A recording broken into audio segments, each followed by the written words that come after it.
Hello and welcome to the podcast that gives you food for thought, an apple a day, and for those who want to have their cake and eat it too. I am Megan McCrory and I am with my beautiful and talented co-host Donna Levy-Hoffman. And today you are listening to a live stream episode of the So Freaking Healthy podcast. Hey, Megan. Yes, it is me, Donna Levy-Hoffman. And today we're talking about rethinking the work-life balance and the problem with the hustle culture. And to talk to us about it is our special guest, Andrea Cristancho, the founder of the No Hustle Club. Hi, Andrea. Hello. So nice to be here. Thank you so much for having me. Yes, it's wonderful to meet you. So, Andrea, let's just start off with a little bit. If you could just share a little bit about yourself and, why work-life balance in the No Hustle Club? Absolutely. So let me share. I'll start with a personal note. I'm Latina 100%. But not only that, I have been a 4-time expat international entrepreneur. So I've been an entrepreneur all my adult life. And that experience is really what brought me to where I am today as a health coach and as a mom, and also an ambassador and real supporter of saying no to the hustle. I like to say that I'm on a mission to stop the hustle culture burnout among founders. And there's a real reason for that. I've experienced burnout twice in my life. And, I guess for some people, third time is a charm. For me, it was a fourth. Basically, I had to learn the hard way that the only way I had to sustain a business growth was to slow down and rethink my priorities. So when I went to health coaching school, I really didn't go with the mentality of I'm going to go out into the world and serve my people.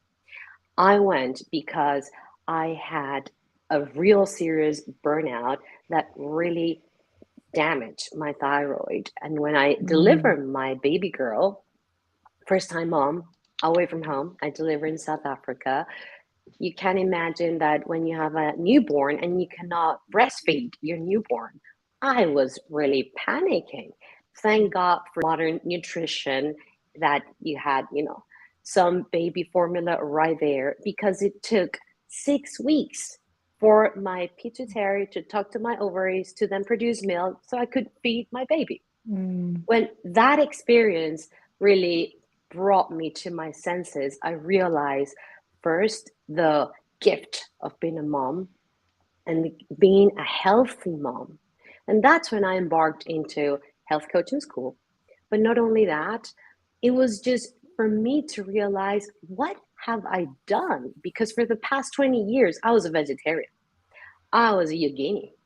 I really was doing it by the book, air quotes, big ones out there, because I really didn't know what I didn't know. But as an entrepreneur, I learned that you had to give your 100%. And your 100% meant your 150%. And I did jeopardize my health.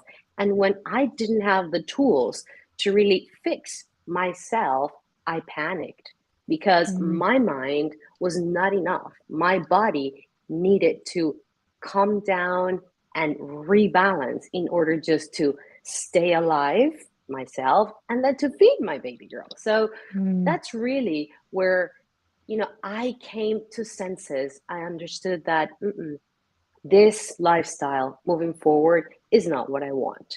So I brought together my business knowledge with a healthy lifestyle, and then the coaching knowledge came to be. And that was sort of like a triad that built a bridge for myself to then carry on with my business career without having to blame my children for stopping me because now I'm a mom, I have no time for business. That was not an excuse I was going to use. And I just simply started to draft what I like to call the path to no hustle. And what Mm. that simply means is prioritizing what is serving me in this lifetime, in this present moment, in this season, in my life and my career. And the outcome of that decision was what I like to call integrating life and work. So, yes, Mm.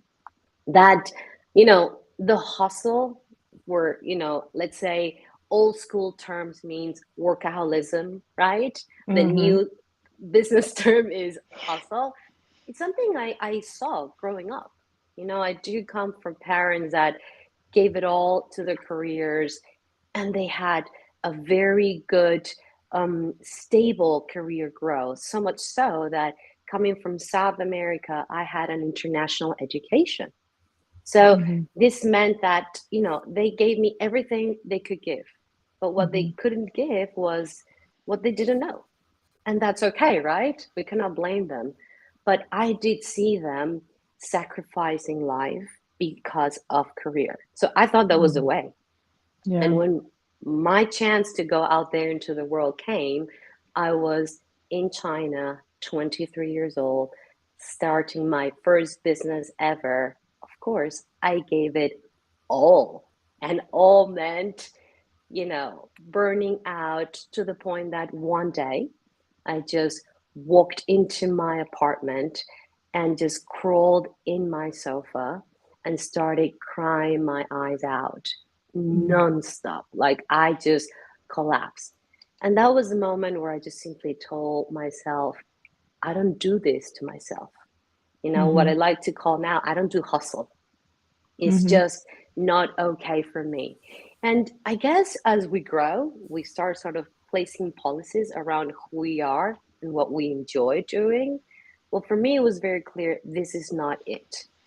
But it took me, fast forward 10 years, to Mm-hmm. realize what it was that I really wanted. But when I then understood, okay, what had happened between those 10 years, between my first burnout and the second, was then that I woke up to allowing myself for that middle way of integration. Hmm. Mm. I love Yeah. that. The one thing you started kind of explaining it, but I would love for you to go a little bit into detail, because I think the word hustle, just like the word health, just like pretty much all words, mean different things to different people, Mm-hmm. right? Mm-hmm. So, for me, hustle is like, I translate it into, I need to post things on social media because that's how people see me and blah, blah. And nowadays everything is revolving around social media. But there's a little bit more to that. So I would love for you to kind of dig deeper into, what does hustle actually mean to different people? And what are the negative effects that those could be on our culture and on our mental health and overall well-being? Mm-hmm. Yes. Well, I do understand that the word hustle means so many things to many different people. And the way that, I like to define it, let's start the way I understand it, and then we can compare, right? For me, hustle means, it's a synonym of workaholism, as I said, but to me it means pushing, a, and tugging, right? It has a negative connotation in the sense that when you are going against, gravity, things just get harder. All right. Mm. For me, the word hustle in the, I'm going to say, the American culture, the understanding there is you've got to get the work done. All right. But when you go to the grammar, like to the dictionary, the word hustle means that push and toggle. So in my understanding, the way I use it is in the negative sense of, why do we need to push and pull? Like, there's no need for that. There is an easier way to do things, the way that is aligned with our values, our integrity, and our mission, like our purpose. So it's not about being lazy, and it's not about doing less and letting go. Totally in the country. It's about being smart on what you do and how you do it. in a way that first serves you and not what the market or the next marketing, bro or gal is saying that works for them. Because that could absolutely work for them. And yes, hustle, hustle, hustle until your eyes bleed. Cool. That's your way, do it. My way is I absolutely choose integration instead. Because when I get smart and decide this and this is going to get me to where I want, it keeps me focused, it keeps me aligned, and it keeps me happy, healthy, and vibrant. And that energy is the one I want to sustain in order to see my business grow, in order to see my children grow, in order to really be the human I want to be. Yeah. Does that answer? Yeah. Definitely. I have a lot more questions, but yeah. No, my turn.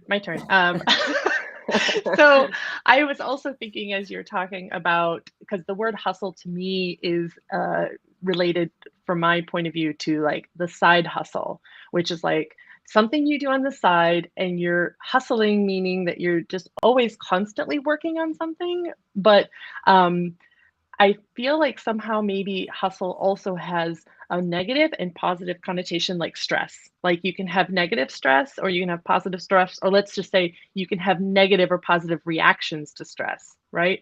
So I feel like in some cases, there are some people that really thrive in a hustle, like in something that requires them to work really hard for a short period of time or on something.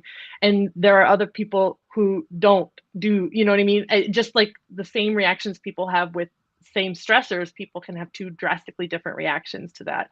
What are your thoughts on that kind of negative versus positive framework of hustling?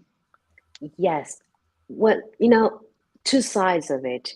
As you mentioned, the stress levels, like how we all take and measure and manage our stress is totally different, because it really has to do with circumstances like the environment and how well we're trained to take it and deal with it. I say the more I meditate, the more I can take. And if you were to ask me that 5 years ago, I would have said, I can't do it. I now seldom use the word can't, right? I just simply say, give me a minute, let me breathe, and I'll get back to it, So I do see that we evolve and understand how to handle that stress and then handle the hustle that life brings by. So that's on one end. The other end is the side hustle. And there I do see it as that's a positive side of the word. Because when we speak about a side hustle, we're speaking about I'm going to venture into something new. It could be your passion project. It could be your hobby. It could be, something that you are pursuing in parallel to something else that potentially could grow and take your 100% focus. But at the moment, it can only receive 50 or less, right? So when it comes to side hustle, and the use of the word in that way, I believe on that positive side, yes, I 100% support venturing in a 50% because you do not want to let go and be irresponsible and then stress yourself out because you don't know what's going to happen. Where is that business going to grow, if it's going to grow, and then you still have bills to pay. Like, absolutely not. Don't do that. You do the side hustle then, right? But when I say I don't do hustle, it's when I say I'm not going to kill myself over whatever that project is, because it's just not worth it. Because if I'm killing myself, that means I'm running myself to the ground, and then the project or whatever it is not taking or is not receiving my very best. And there is where I say there's no need for that. We can be smart at the undertaking. And for that, we just need to come into alignment. Yeah. It's interesting because I think that a lot of people would listen to you or to us right now and say, Okay, but without the hustle, the business won't move, right?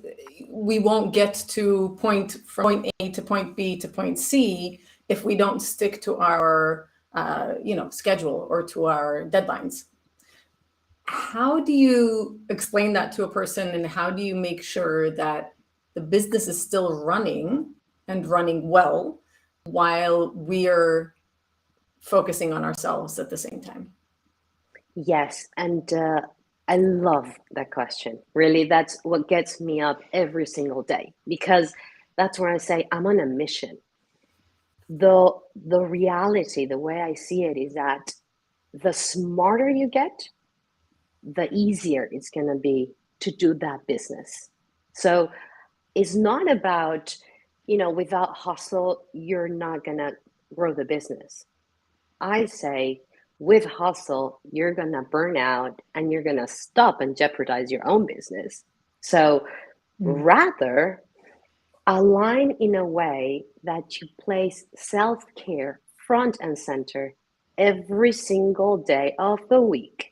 Because the more you focus on getting smarter, feeling energized, really staying honest to your purpose, the easier it's going to be to get that business from point A to B, because it's just going to be smooth sailing coming from, inwards, like your effort, right? If you rather, think about it this way, you're going to run a soccer field holding your breath, all right? Good luck when you make it halfway. You're gonna stop, like full stop, and gasp for air, because you're not gonna be able to make it, most likely, because you haven't trained for it. But what if I tell you, friend, don't hold your breath. Let's just close our mouth and breathe through your nose and run steady. Steady pace gets you there. That's what I would answer to. Without hustle, you're not gonna grow the business. I simply beg to differ and say, with hustle, you're going to run your business to the ground. If you go for the other way, the alternative, what I present is integrate life and business, then I guarantee you that's going to be that winning proposition. So ditch the hustle. You started talking in your intro a little bit about your burnout experiences, and in our pre-talk, in our pre-work with you, you had mentioned that you'd like to explain a little bit more about your burnout in China, as you mentioned, as a foreigner over there in your early 20s. So maybe you could just go into a little bit more depth about how that burnout, how you perceive the burnout to have happened leading up to that, and then also what you actually learned from that experience in a bit more detail than from the introduction. Yes, definitely. So let me take you into a little story. I landed in China in 2006 when that dragon was waking up to development. So Shanghai, China was a city in absolute growth mode. I was standing in a whole new space of opportunities. And that's exactly where I said, I'm not going anywhere. This is my new home. And my entrepreneurial spirit kicked in. And that meant I was finishing my master's degree. And at the same time, I started my business, like the research phase, the idea creation. When I finished the degree, I just had the keys to my healthy snack bar, which back then was something revolutionary, because I had a shop in the middle of the financial district of Shanghai for people on the go. And I was offering something super new that was organic coffee, fresh fruit juices, and frozen yogurt. Like, it was something quite special, all on the go. It was really like, people, I want to feed you healthy as you're passing by. I did that for 18 straight months, from Monday to Monday, from 5 a.m. to 11 p.m., all day, every day. Wow. My only joy was to wake up super early in the morning to make it to my yoga class and then go open the shop and push through all day until I close, home, rinse, repeat, back again.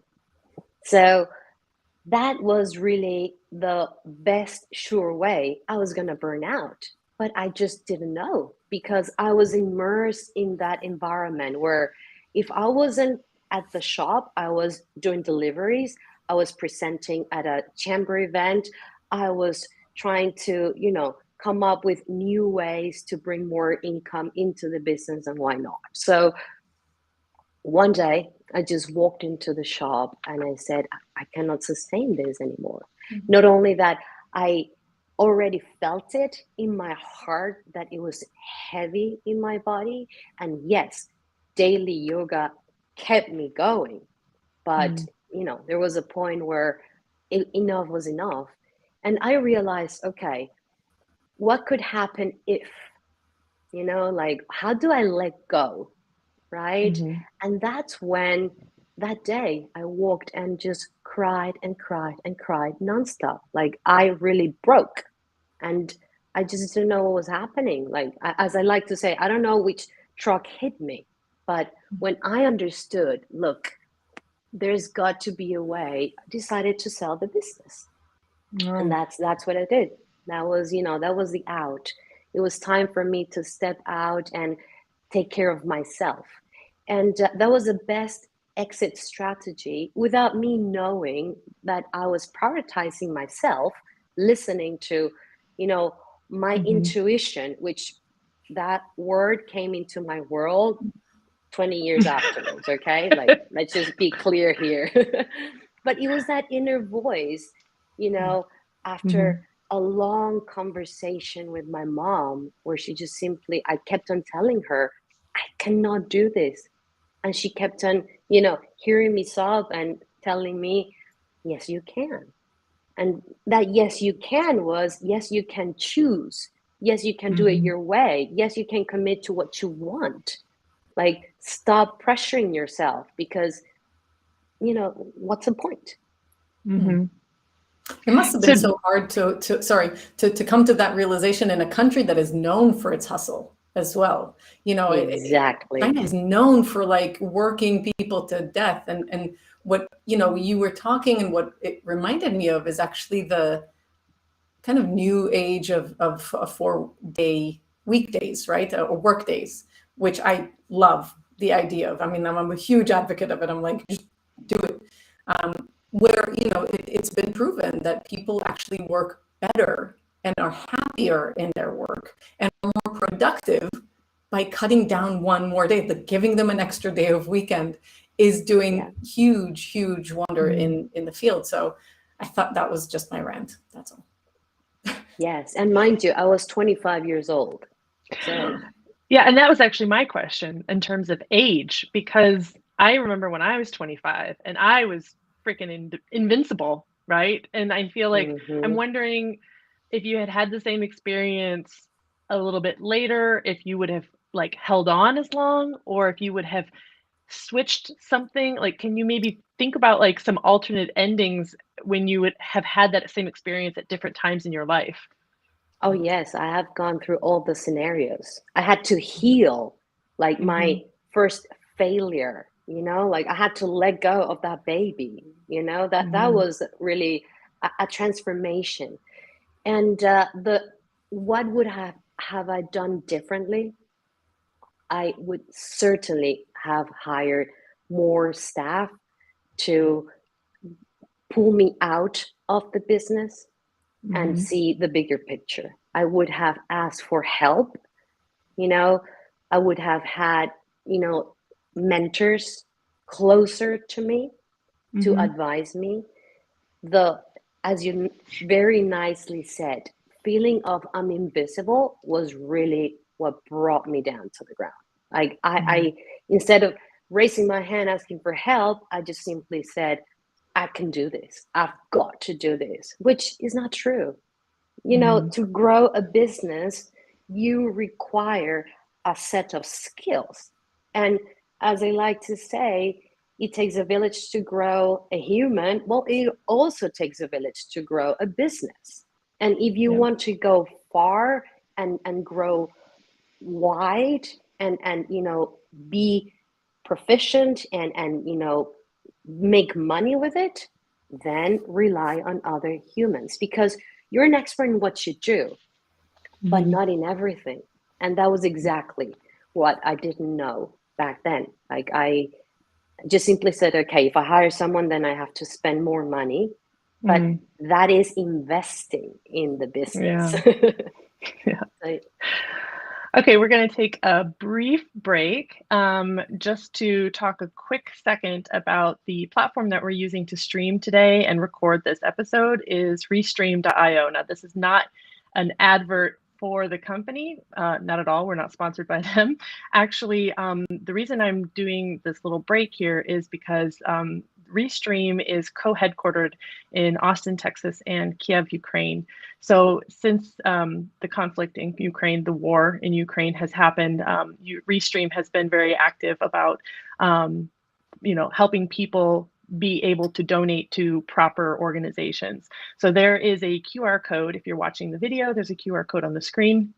And if you're listening to this in the podcast later on, there's going to be a link in the show notes that is just one little place where you can go and show some support.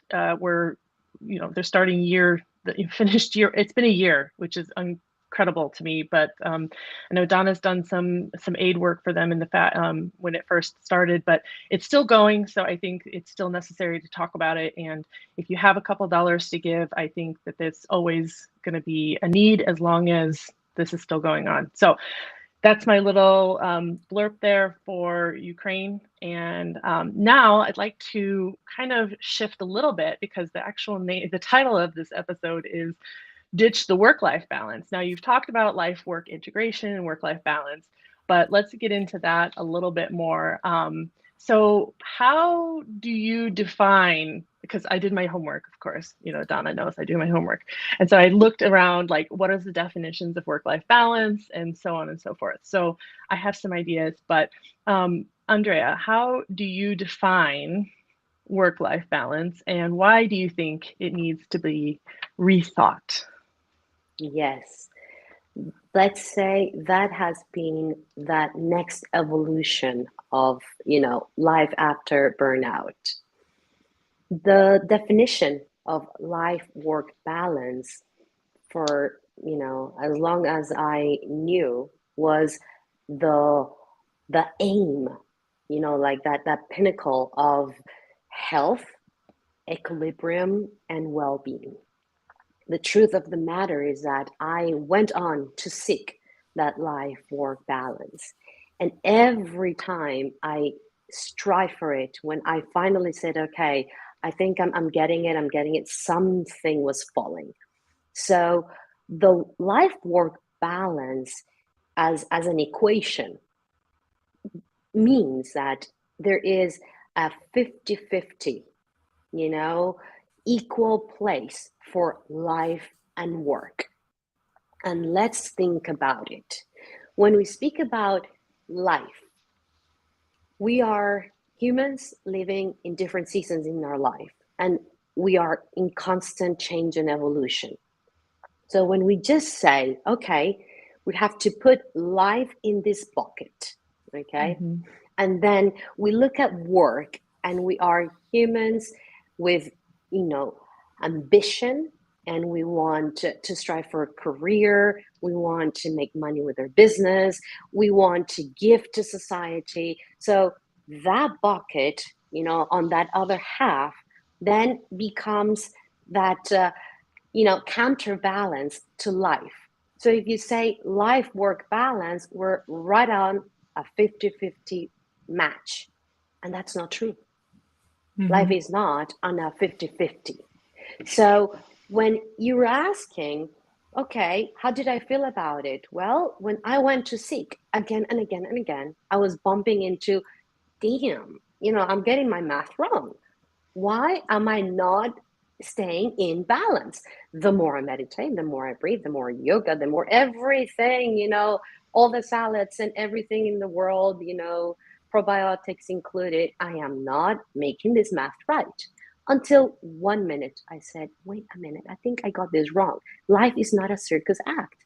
Why am I trying to walk on a wire? Like, there is no such thing as me staying in the center, doing that beautiful circus act. And yeah, look at me, how stable and balanced I am. There's no such thing.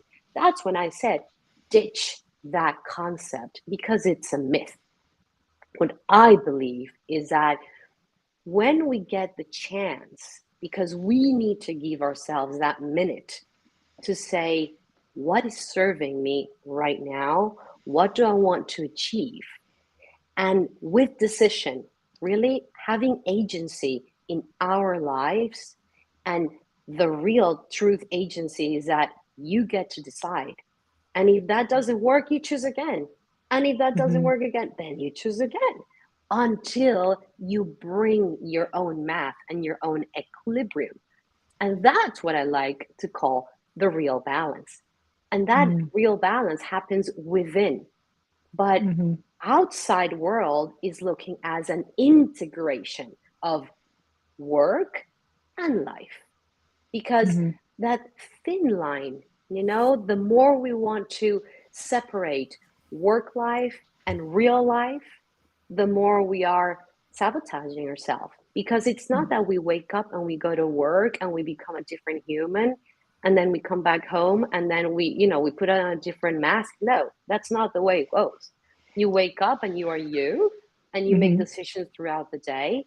But the more decisions you make towards that integration, the more in alignment you are, the happier you are, the better human you become, from mind, spirit, and body.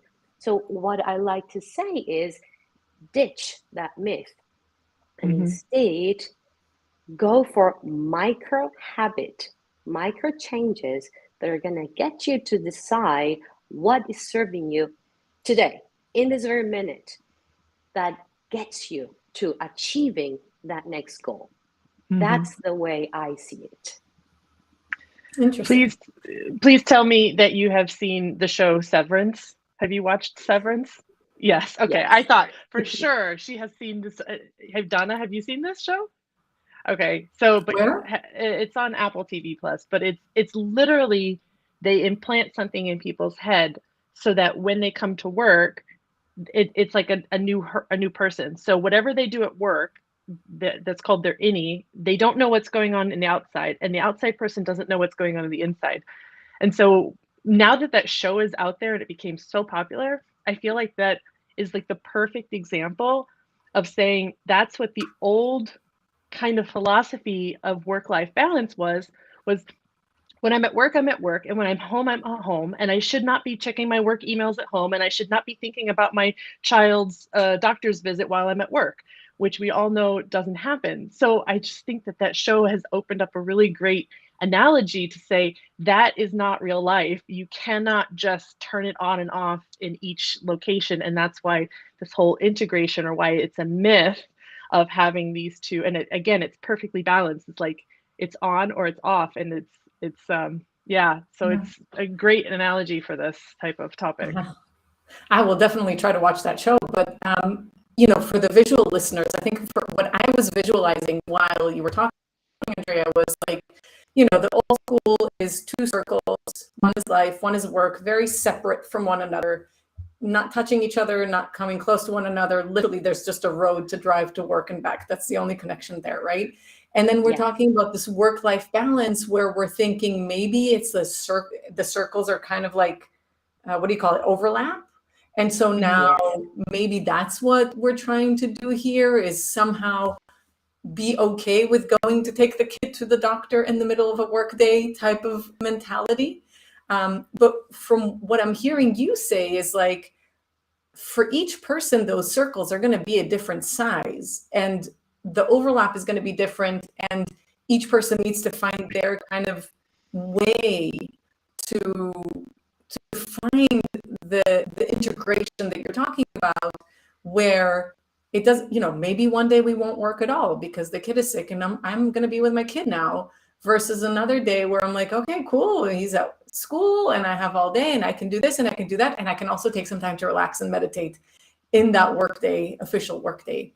I'm curious from you, what are some tips that you can help people visualize themselves going into that work-life integration? My number one tip is let go of the guilt, number one, and right on, learn how to manage your energy. And here's why. We have, coming from that old school model where life-work balance is coming from, we also have the time management, right? So that old school model is telling us you've got to accommodate within 24 hours your 50-50 split. But rethinking, of the concept, what is really my invitation to speak about as founders and to really, when I say place self-care front center, is manage your energy. Understand what's happening when you sleep. Are you really recuperating to the point that you wake up energized to do something for yourself, for your family, for your business, for the environment, like whatever it is? Are you really waking up with a level of energy required in order to excel? Also, when we start the day, we are really living in a world where we're completely plugged in 24/7 because of digital technology, and we're super thankful for it. But try not to let that pace jank you from your real energy pace. Because if you're someone that needs a nap in the middle of the day, then allow yourself to take the nap. If you're someone who wakes up and gets its best work done early in the morning, then allow yourself for that time to exist. I am not a morning person, and I am not a night owl. And I really tried to fit myself in either or. It was just like, Jesus Christ, like, why am I such a weirdo? No, I'm someone who gets my best work done mid-morning. And when I discovered that, it was like, boom, genius came out of the box and got the best work done in 3 hours. And that's all I needed in the day. So ditching those old models and allowing yourself to understand who you are, what you need, and what time you need to get that done is going to get you there. So that would be my, tip number one. And then number two would be lock down. If it's an hour, 3 hours, or 5, whatever, as long as I am in my peak energy moment, lock that time, guard it, because that's your golden goose. That's really where your magic is happening. Why stay up and burn that midnight oil if you know it's not going to produce the same quality of work that if you produce it in your peak hours? So this is my sense of it. No, I couldn't agree more. I see so many people who kind of go through, they claim to be night owls, but then they literally are just burning themselves to the ground. And then of course there's that vicious cycle of then you wake up tired. So you don't have that energy and you're just loading up on caffeine and chocolate and bread to just kind of keep you going throughout the day. And then by the moment evening comes where you should go to sleep, you're now hyped up and then you're a night owl. And then next day it's the same exact circle. So I totally agree. Yeah. Yes. And I put together a resource with 27 tips that I like to call well-being tips and tools to get you to practice self-care daily as a thriving founder without adding more onto your to-do list.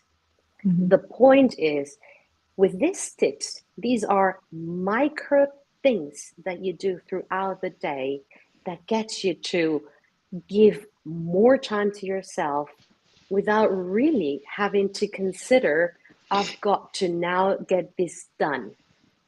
For example, taping your mouth to sleep. I'm not sure if, listeners are aware of this. And I know that my only viral ever reel was when I really took a tape out of my mouth and said, who else is doing this?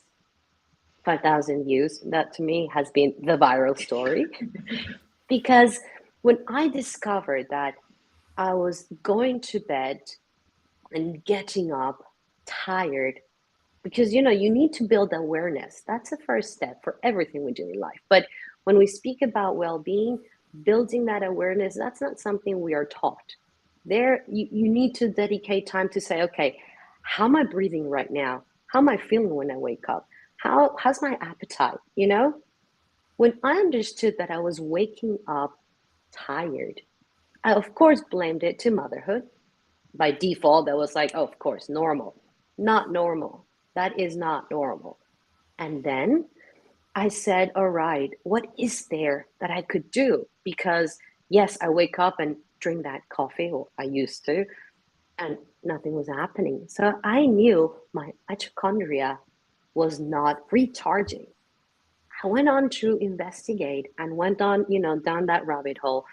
And I figured that the Buteyko technique, taping your mouth, meant that you were just using your nose, the only organ designed for breathing, just for starters. Nature knows better. So I understood, okay, let's give this a try. The outcome was fantastic. I was reducing the hours of sleep and waking up refreshed.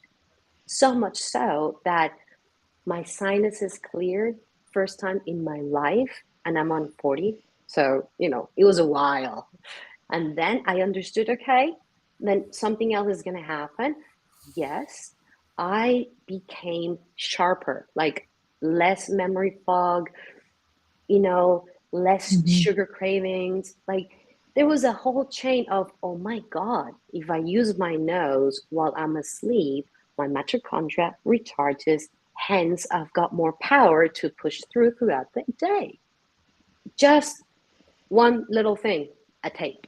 That you go to the pharmacy, you get your micropore tape, boom. Yes, you have to take it as a principle that you're healthy, like all things according to what your doctor says and what your body is telling you, right? But I gave it a try and I'm never ever looking back. This is my way forward. Even my 2-year-old boy knows, oh, mommy, go put your tape. Like he's got into the trend as well. So these are the type of tips I like to give, not only to everyone who listens, but it's also part of my program. It's what part of what I teach within the No Hustle Club. Yeah. And just for everybody watching, we do have a QR code for those tips. That's actually just a QR code to her main website. But if you scroll down all the way to the bottom on her main website, you'll see that those where you can sign up to get those tips. And if you're listening, we will have, of course, a link in the show notes for those tips as well. Cool. I think I missed my opportunity because I think Donna moved on too quickly because I had some more things to say about the work-life balance. I'm curious. I'm sorry. I know I'm regressing. I'm going backwards, but I'm curious. What are your thoughts on the book, The Work-Life Balance Myth by David McNeff? And as we're all three coaches from IIN, and in IIN as well as other health coaches, there's this life wheel, balance wheel, the perspective of that your life is as a form of a wheel where you have all these different wedges. And then also in his book, he also has 7 different domains. So it's kind of the same concept of having these different domains. And I thought that all kind of tied very nicely together because I feel like one of the things I also read was a lot of like, you talked about it, like you have 50%, you have either you have to take it from work or you have to take it from life. And that is actually, those are just two components of your whole life. You know, like you can't, work is one component of a life. You have your relationships, you have your health, and you have all these other things. And we kind of didn't get into that meat and bones of like the rest of life that is not work, and also the idea that work should give to life. Like, you know, like maybe do you have some thoughts around, and I don't know if that ties into what you do with the No Hustle Club. Does that, I don't know if that's a good lead in or not, but maybe you could talk about those, balancing all the different aspects of your life as well with work. Absolutely. The wheel of life, as a tool is something that I do like to present as, that first sort of check-on point to then land into the concept of bio individuality, because it's not a one and done, exercise. This tool should always be with us because it serves us throughout life. And yes, the different, components, like what we like to call the primary food, right? When we speak about bioindividuality, environment, relationships, family, it's not that all of those feed our life, spirit, religion, whatever you believe. It's not just what we put on a plate and eat what feeds us. Now, the truth of the matter is that the more I coach, the more I see that people are completely disconnected with the bio individuality. It's like they don't know what serves them. So, how are we going to really speak about integration if we haven't really identified the components? So, within the No Hustle Club, what I've created is a virtual well-being club where I teach three main factors, or let's say we come learn and practice three main things in order to get all these components into the equation of a well-grounded, well-being, human. And those are breath work, yoga nidra guided meditation, and coaching. And why do I focus on these three? To come from a health approach, breath work as that one tool that serves you to upregulate, downregulate, improve your sleep, even help you with your appetite. And then yoga nidra guided meditation as that one tool that guides you into the journey within, to understand that all your answers are just right there. You just need to find that pathway to tap within, to go get it. Meaning, you don't need to rely on outside sources nor outside gurus. No one needs to come tell you what is best for you because you already know it. But if you don't know where the source of the information is, then how are you going to, go tap and take? And then, of course, coaching, be that one, practice, that one instrument that we use to get into that highest potential that gets us to grow and evolve.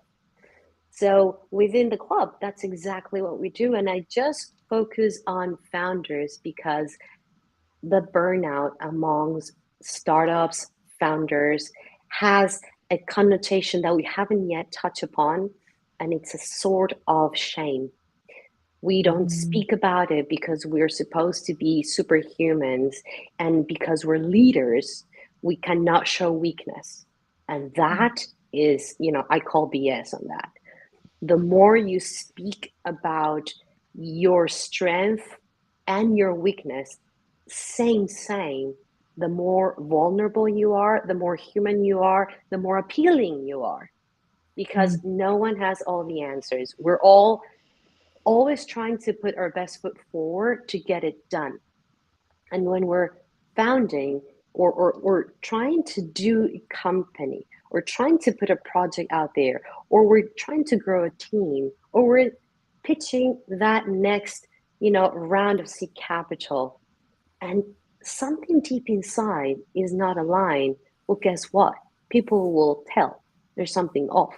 It's not that we're blind. The problem is that we don't know how to identify what that is. Hence, taking off that shame from the equation, that when we are stressed out or we're feeling vulnerable or that, there's something off, we cannot speak about it, is of utmost importance. And that's why I just choose to, speak to founders, and all my, let's say, marketing efforts and sales efforts are just for this group of people because they're my people. We, have been there. We speak the same language. Amazing. Very cool. Very cool. So we will, of course, add all of your information to the show notes. Are there any final thoughts about your mission, or anything else you'd like to wrap up with? Yes.